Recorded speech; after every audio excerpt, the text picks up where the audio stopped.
কারণ এটা একটা ব্যবসার জায়গা হয়ে গেছে, ঠিক আছে, যেটা 50 টাকা করে একটা কনস্ট্রাকশন সাইট দেখানো হচ্ছে।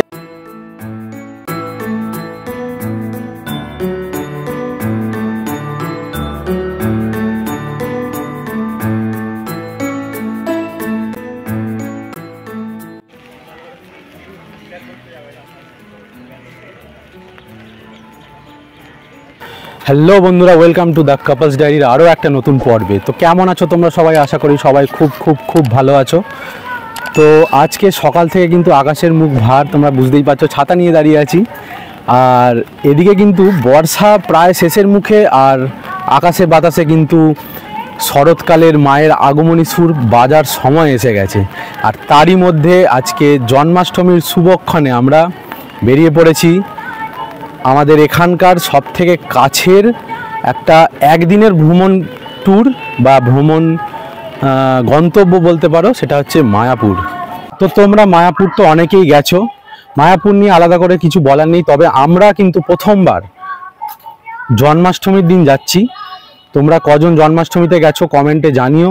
আমরা এই প্রথমবার জন্মাষ্টমীতে যাচ্ছি। জন্মাষ্টমীতে তোমাদের দেখাবো যে কিভাবে মায়াপুরকে সাজানো হয়েছে, কি কি ব্যবস্থা নেওয়া হয়েছে, আর কৃষ্ণ ঠাকুরকে কিভাবে আপ্যায়ন করা হচ্ছে। তো যাই হোক, মায়াপুর আসার জন্য কিন্তু বিশেষ কোনো ব্যাপার নেই। হাওড়া বা শিয়ালদা থেকে যে কোনো ট্রেন, মানে যেগুলো কাটোয়া আসছে, সেই ট্রেন ধরে চলে আসো বিষ্ণুপ্রিয়া হল্টে। আর যদি তোমরা অন্য ট্রেন পাও হাওড়া থেকে, ব্যান্ডেল লোকাল বা যে এই ধরনের কোনো ট্রেন, তাহলে ব্যান্ডেলে নেবে, তোমাদের ট্রেন চেঞ্জ করতে হবে। তো যাই হোক, বিষ্ণুপ্রিয়া হল্টে নেবে। আমরা কিভাবে যাচ্ছি দেখতে থাকো পুরো ভিডিওটা, সবই কিন্তু তোমাদের দেখাবো। তো তাহলে আজকের পর্ব শুরু করছি।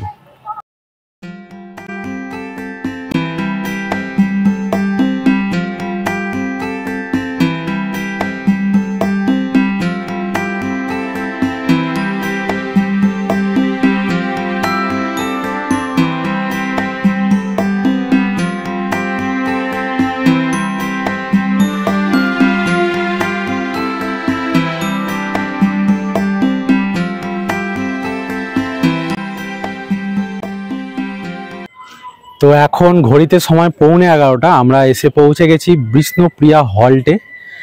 তো বুঝতেই পারছো আজকে প্রাকৃতিক দুর্যোগ নিয়ে মাথায় নিয়ে এসেছি বৃষ্টির মধ্যে, তবুও কিন্তু স্টেশনে প্রচুর লোকের সমাগম দেখতেই পাচ্ছি, কারণ আজকে জন্মাষ্টমীর শুভ দিন। আর মায়াপুর একটা শ্রীকৃষ্ণের একটা বিশেষ জায়গা, তো সেই অর্থে কিন্তু আজকে মায়াপুরে প্রচণ্ড ভিড় হচ্ছে। তো আশা করি আমরাও ঠিকভাবে যেতে পারবো আর ঠিকভাবে তোমাদের দেখাতে পারবো। তো চলো এবার এখান থেকে আমরা টোটো বা অটো স্ট্যান্ডের দিকে যাই, যেখান থেকে আমরা যাব মায়াপুর যাওয়ার যে ঘাট আছে, লঞ্চ ঘাট, সেই ঘাটের কাছে। তো চলো। তো বিষ্ণুপ্রিয়া স্টেশনের সামনে থেকে আমরা নিয়ে নিলাম টোটো, যেটা মাথা পিছু 15 টাকা করে ভাড়া নিচ্ছে। এটা পৌঁছে দেবে যে ঘাট থেকে আমরা লঞ্চ ধরে একদম মায়াপুরের ঘাটের সামনে নামব।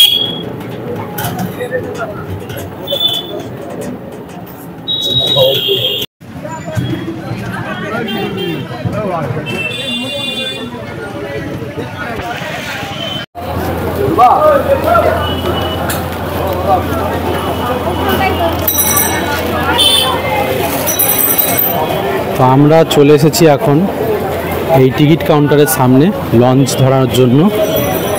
মায়াপুরের যে লঞ্চ যায় তার টিকিট কাউন্টারটা হচ্ছে এইখানে। তো 10 টাকা করে হচ্ছে লঞ্চের ভাড়া, আর 5 টাকা করে হচ্ছে নৌকোর ভাড়া। তবে এটার আরেকটা পথ আছে, অনেকেই কিন্তু নবদ্বীপে নেবে ওখান থেকে যায়, কিন্তু তাদের ক্ষেত্রে আমি বলি এইটা কিন্তু একটাই ঘাট, নবদ্বীপ থেকে আসলেও কিন্তু এই ঘাটেই আসতে হয়। তো তখন কিন্তু টোটো ভাড়াটা একটু বেশি পড়ে যায়। তো ওখানে দুষ্টু গেছে টিকিট কাটতে, দেখা যাক।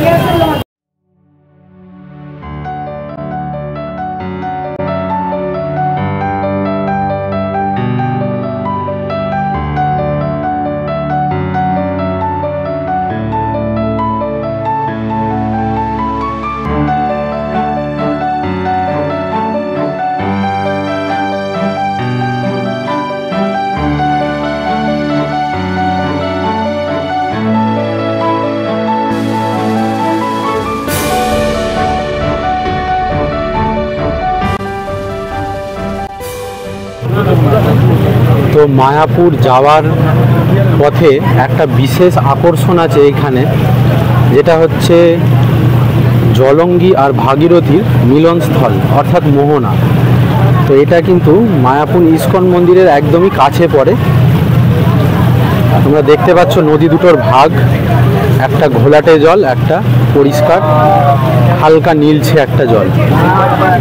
তো ঘোলাটে জলটা হচ্ছে ভাগীরথী, আর ওই দিকের যে পরিষ্কার জলটা সেটা কিন্তু জলঙ্গি।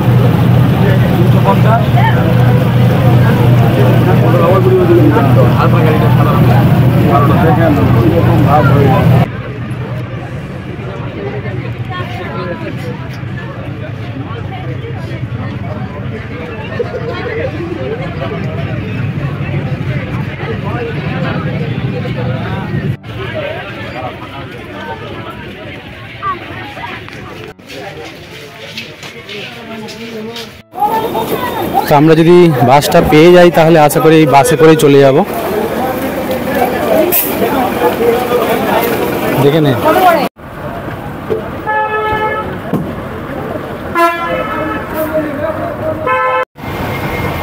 তো লঞ্চ থেকে নেবে আমরা বাস পেয়ে গেলাম, তাই আমরা বাসে করে বেরিয়ে যাচ্ছি মায়াপুরের ইস্কন মন্দিরের দিকে। তো এখান থেকে টোটো, অটো সবই যায়। টোটোর ভাড়া কিন্তু 25 টাকা করে নেয়, আর বাসের ভাড়া কিন্তু 10 টাকা। আগে আমরা ফেরার পথে 10 টাকা করে বাসে এসেছিলাম বলে আমাদের খুব একটা কোনো অসুবিধা হয়নি বলে আমরা বাসে করে যাচ্ছি, না হলে সচরাচর আমরা বাসটাকে অ্যাভয়েডই করি। তো যাই হোক, দেখালামই বাসের ভেতরটা কিন্তু প্রায় ফাঁকা। বাসে একটাই অসুবিধা, একটুখানি এই চত্বরটাতে মানে ঘাটের চত্বরটাতে লোক তুলতে তুলতে যায় বলে একটু প্রবলেম হয়।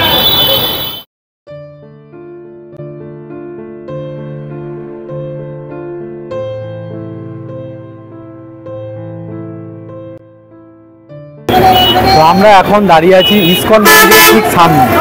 তো তোমরা দেখতেই পাচ্ছ ইস্কন মন্দিরের এটা হচ্ছে 1 নম্বর গেট। আর আজকে কিন্তু বৃষ্টি বাদলার দিন, তার মধ্যেও কিন্তু এই জন্মাষ্টমীর দিন সব কিছু উপেক্ষা করে মানে ভক্তবৃন্দ কিন্তু প্রচুর সমাগম হয়েছে। তো চলো এই বৃষ্টির মধ্যে এখানে আর বেশি কথা না বলে এবার আমরা কিন্তু ভেতরে প্রবেশ করি। তো চলো যাওয়া যাক ভেতরে।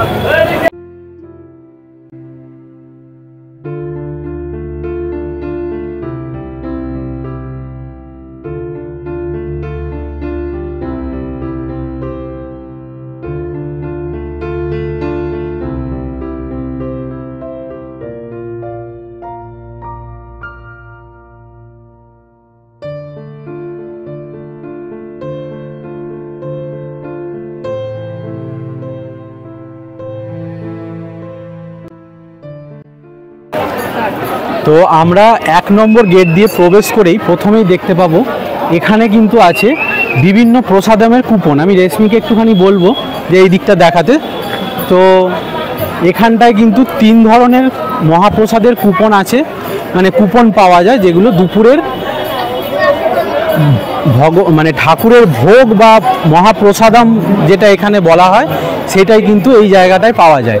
তো 3 ধরনের কিন্তু আলাদা আলাদা খুব মেজর একটা হালকা মেনুর ডিফারেন্স আছে, কিন্তু প্রায় মেনুটা একই থাকে, ঠিক আছে। তো এটা 10টা থেকে 1টা পর্যন্ত খোলা থাকে। এখান থেকে টিকিট কাটতে হয়, মানে কুপন কাটতে হয়। তার ফলে এখানে কিন্তু যেই ভবনগুলো আছে, যেমন গীতা ভবন, নাট্য ভবন, এই ভবনগুলোতে কিন্তু ভোগ খাওয়ার ব্যবস্থা আছে। তো চলো এবার ভেতর দিকে যাই।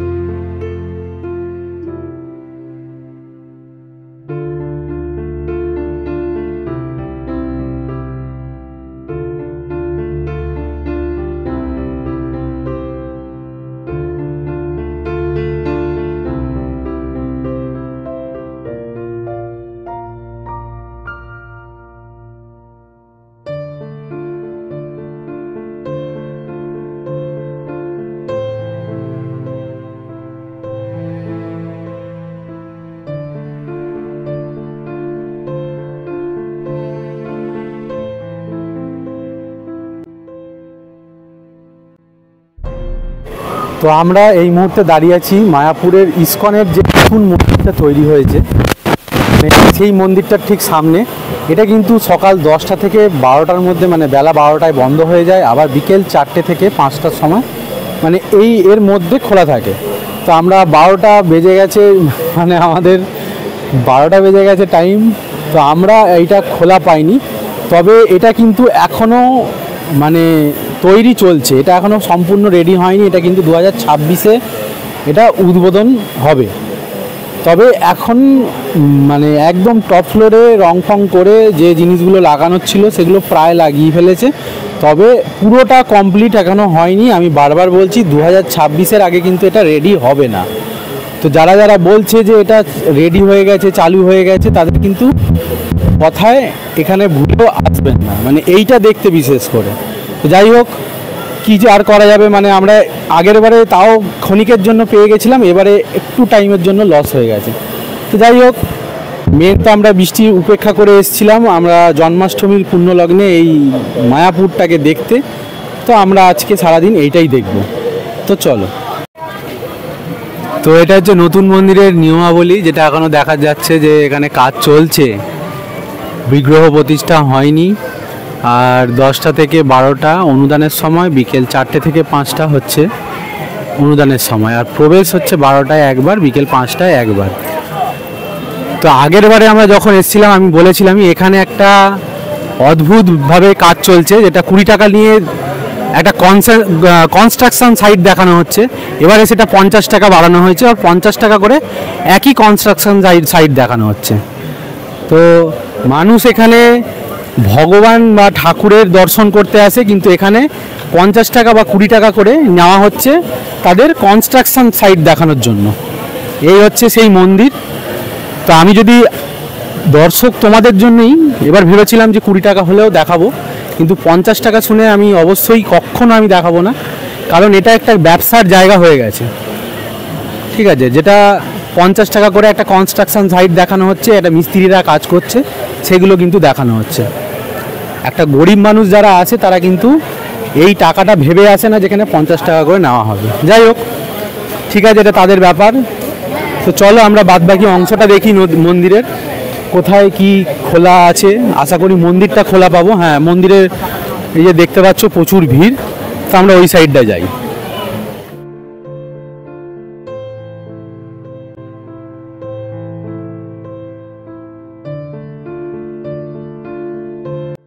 তো আমি দাঁড়িয়ে আছি ঠিক মন্দিরের সামনে, আর এইখানটায় আগের বারে আমি দেখে গেছিলাম এই গীতার বই ফই এখানে বিক্রি হয়। তো আমি এখান থেকে আগের বারে দেখে গেছিলাম, কিন্তু আগের বারে আমি ঠিক কেনা হয়নি। তো এবারে আমি সম্পূর্ণ একটা গীতা যথাযথ মানে আর বিশ্লেষণ সহ এই যে ভগবত গীতাটা নিলাম, এটা আমি নিলাম। এই বইটা কিন্তু তোমরা 270 টাকা পাবে। আর যদি ডিসেম্বর মাসে আসো, যেটা হচ্ছে গীতার উৎপত্তি মাস, সেই সময় আসলে এটা 250 টাকায় পাওয়া যায়। তো চলো এবার আমি মন্দিরের ভেতরে প্রবেশ করব, কিন্তু মন্দিরের ভেতরে কিন্তু আমরা ফোন তো অ্যালাউ নেই, তোমরা জানোই। তো ফোন ছাড়াই তোমাদের ছাড়া যেতে হবে। একবার আমি দর্শন করে তারপরে বাদবাকি তোমাদের দেখাচ্ছি। তো আমি ভেতর থেকে দর্শন করে চলে এলাম। এবার তোমাদের দেখাচ্ছি আমি, এখান থেকে দেখা যাচ্ছে বিগ্রহটা। তো তোমাদের একটু জুম করে দেখাই।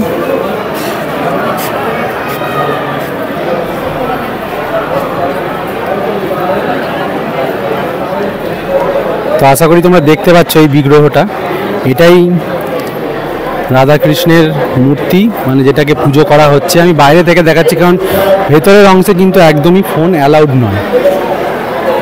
তো আশা করি তোমাদের দেখাতে পাচ্ছি। তো এই হচ্ছে এবারের জন্মাষ্টমীর আয়োজন। আর ভেতরে একটা স্টেজ করা হয়েছে বেশ ভালো ফুল টুল দিয়ে, যেখানটায় দোলনা ফোলনা দিয়ে ঠিক গোপালকে রাখা হয়েছে। তো বুঝতে পারছো যে দর্শকবৃন্দদের ভিড় কেমন।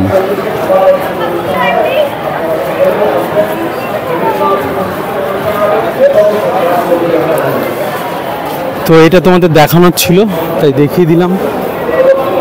এবার আমরা একটু ওপাশটায় যাব, দেখা যাক আর কি কি দেখাতে পারি। যেই জায়গাটায় ভোগ খাওয়ানোর জায়গা, গীতা ভবন বলো বা বাদবাকি যে ভবনগুলো আছে সেই সব জায়গায় কিন্তু প্রচণ্ড জল।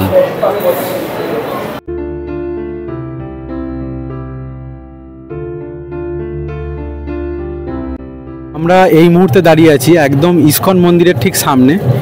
তোমরা দেখতে পাচ্ছ এটা নতুন মন্দির, তার ঠিক সামনেটাই আছে আগের মানে এখনকার বর্তমান যে মন্দিরটা সেটা। আর আমি তোমাদের বললাম যে যেই জায়গাটায় খাওয়ানোর জায়গা, যেমন গদা ভবন বা যেসব আরও ভবনগুলো আছে, গীতা ভবন, তো এই ভবনগুলো যে যাওয়ার অরিজিনাল রাস্তা মানে অন্য সময়ে যেখানে যাওয়া হয়, এখন তো বর্ষাকাল বলে যাওয়া যাচ্ছে না ওই রাস্তাতে, কারণ ওই রাস্তাতে কিন্তু প্রচণ্ড জল জমে আছে। তাই দেখছো যে সবাই কিন্তু এই দিকের রাস্তাতে যাচ্ছে, কারণ ওই রাস্তাটায় এটা হচ্ছে একটা বিল্ডিংয়ের ঠিক তলা দিয়ে যেতে হয় ক্রস করে, ওটা একটা শর্টকাট রাস্তা। ওই জায়গাটা পুরো জল জমে আছে, বর্ষাকালে কিন্তু ওই সব অঞ্চলে জল জমে থাকে, ঠিক আছে। আর তোমরা যদি যে কোনো অন্য মাস, ডিসেম্বর হতে পারে, জানুয়ারি ফেব্রুয়ারি হতে পারে, সেই সময় আসলে তোমরা কিন্তু ওইখান দিয়েই তোমরা প্রসাদের জন্য যেতে পারো। কিন্তু এখন যখন বর্ষাকাল, তো আমি তোমাদের মন্দিরটা দেখালাম, মন্দির থেকে এগিয়ে আসবে, এগিয়ে এসে ঠিক রাস্তায় উঠলেই বাঁ দিকে, এই বাঁ দিকের টার্নটা নিলেই তোমরা কিন্তু ওই জায়গাটা যেতে পারবে। চলো তোমাদের দেখাচ্ছি যে কোন জায়গায় গেলে তোমরা ভোগটা পাবে।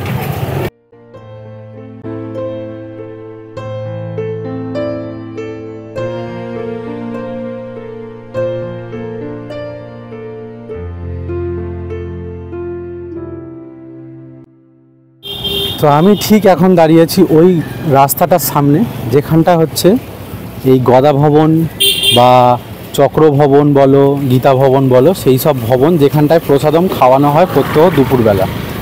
তো সেই ঠিক তার সামনেই দাঁড়িয়ে আছি। রাস্তাটা তোমাদের আমি একবার ঘুরিয়ে দেখাচ্ছি যে এই হচ্ছে সামনে ফ্রন্টটা, যে সামনে একটু পার্কিংয়ের জায়গাও আছে, তার ঠিক সামনেটায় এই হচ্ছে রাস্তা। এইখান দিয়ে সোজা গেলে তোমরা পেয়ে যাবে কিন্তু ওই জায়গাটা, তোমাদের একবার দেখাচ্ছি। এই যে এখান দিয়ে সোজা চলে যেতে হবে তোমাদের, সোজা গেলে তোমরা দেখতে পাবে পরপর যে ভবনগুলো আছে এখানে, এই যে পরপর ভবনগুলো আছে, এই ভবনের এখানেই কিন্তু প্রসাদমের মানে প্রসাদম খাওয়ানো হয়। আমি তোমাদের আরেকবার দেখাচ্ছি একটু সামনে থেকে।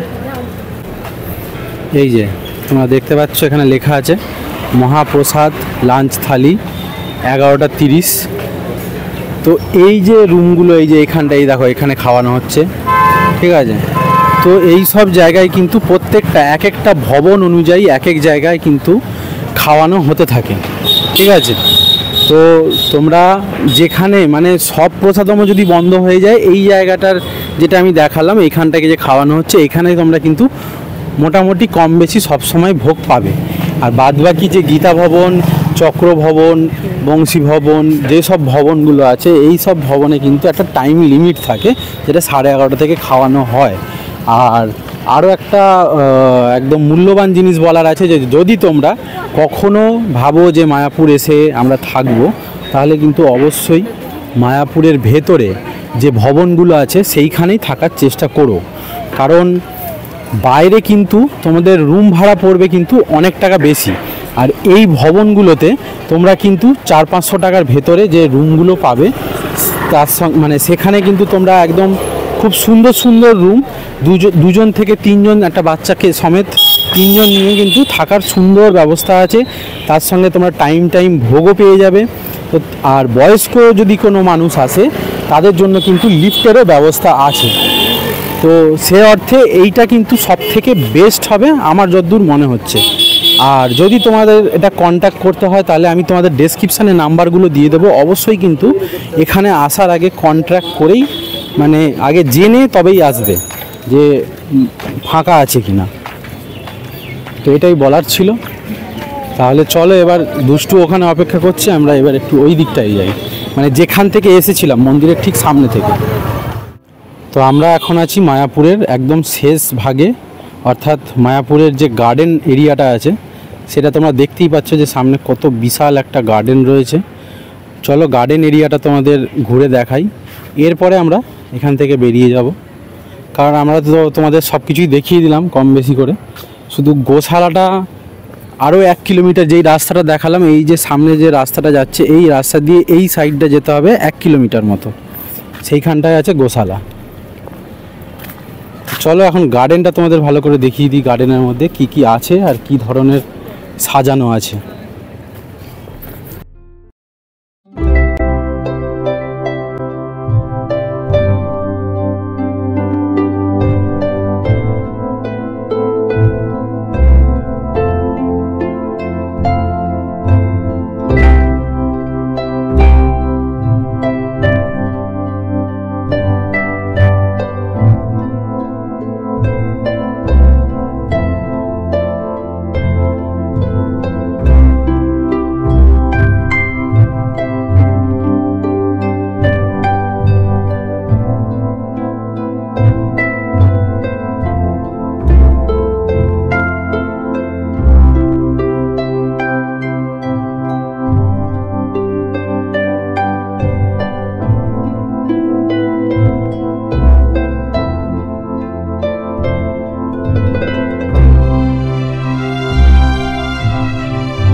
তো এটা হচ্ছে একদম মায়াপুরের যে গার্ডেনটা আছে, গার্ডেনের ঠিক মাঝখানটায় আমি দাঁড়িয়ে আছি, প্রায় শেষ প্রান্তে বলতে পারো, মাঝখান নয়।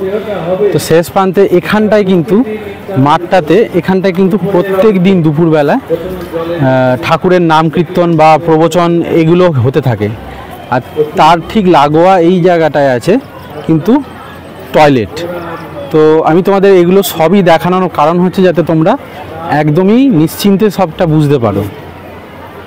তো যাই হোক, এবার তো আমাদের প্রায় বেরোনোর পালা। এবার আমরা বেরোনোর রাস্তা দেখব, এইখান দিয়ে সোজা চলে গেলে আমরা বেরিয়ে যেতে পারবো। তো আমরা এবার ধীরে ধীরে বেরোনোর গেটের দিকে যাচ্ছি।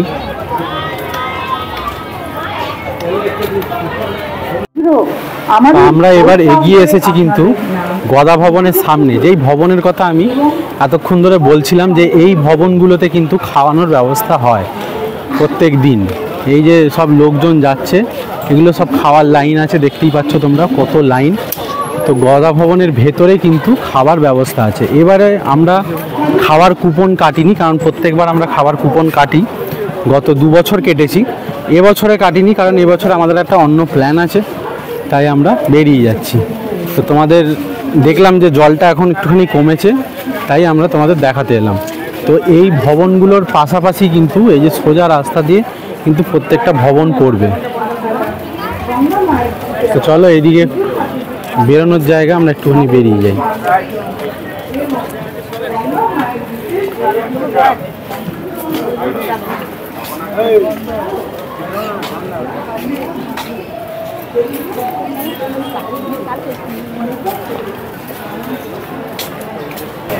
আমরা প্রায় বেরোনোর মুখে এসে গেছি।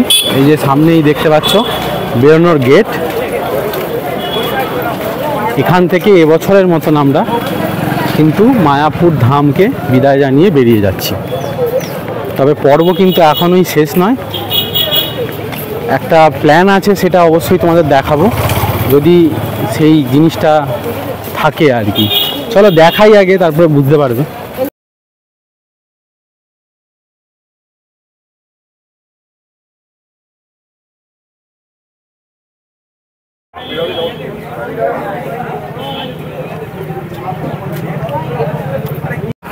তো আমি এই মুহূর্তে দাঁড়িয়ে আছি মায়াপুরের সেই বিখ্যাত বিরিয়ানির দোকান, যেটা এখন খুব ভাইরাল। আর এই দাদা আবার আমেরিকান বিরিয়ানি দাদাও আবার বন্ধু হয়। তো যাই হোক, মায়াপুরে যে বিরিয়ানির দোকান সেটা কিন্তু সম্পূর্ণ ভেজ একটা বিরিয়ানির দোকান। তো চলো তোমাদের ভেতরে দেখাই। আজকে আমরা এখানে খাওয়ার প্ল্যান করে এসছিলাম আর সঙ্গে তোমাদেরকেও দেখানোর জন্য। তো চলো ভেতরে যাই।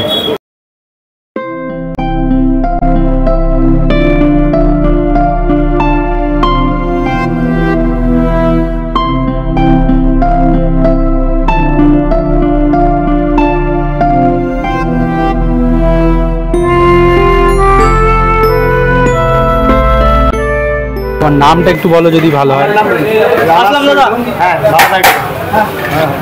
আর আজকে বিরিয়ানিতে তুমি কি কি দিয়েছো একটু বলো।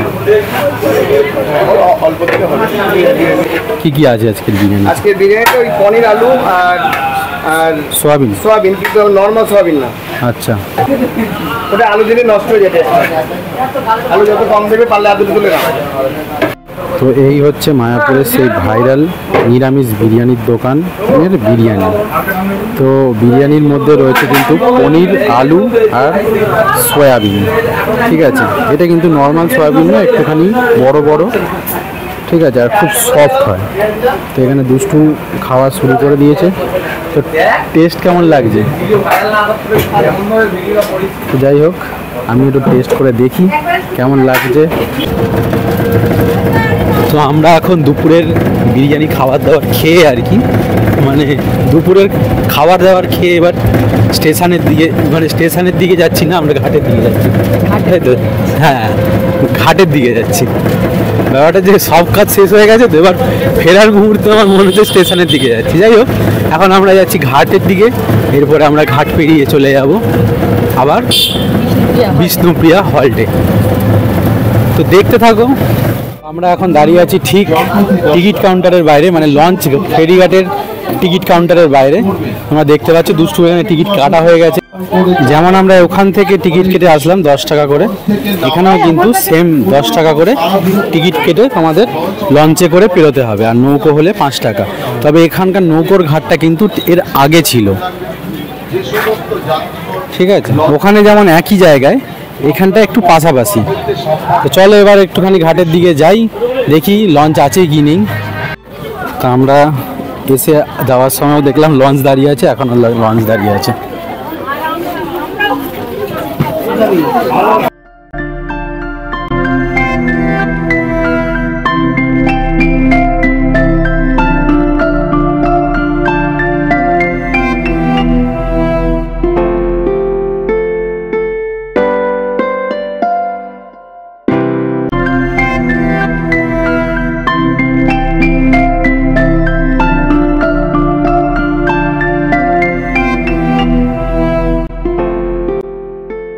অবশেষে আমরা এসে পৌঁছলাম বিষ্ণুপ্রিয়া হল্টে।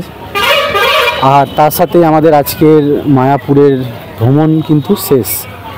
তো আশা করি তোমাদের একটা ভালো দিন উপহার দিতে পারলাম জন্মাষ্টমীর পুণ্যলগ্নে। তো আমরা দেখতেই পেলে যে ঘাট পেরিয়ে যখন এসে পৌঁছলাম, সেখান থেকে আমরা টোটো নিলাম। মানে এবারে আর বাসে ফাসে করে আসিনি, টোটো নিলাম। টোটো নিল 15 টাকা করে মাথা পিছু, যেমন গেছিলাম। আর এখানে এসে একটুখানি পেয়ারা মাখা নিয়ে নিয়েছি, যেটা এখন আমরা হালকা খেয়ে এবার আমরা ফিরে যাব। তো যাই হোক, এই সঙ্গে আমাদের আজকের দিন তথা আজকের ভিডিও, আজকের পর্ব শেষ।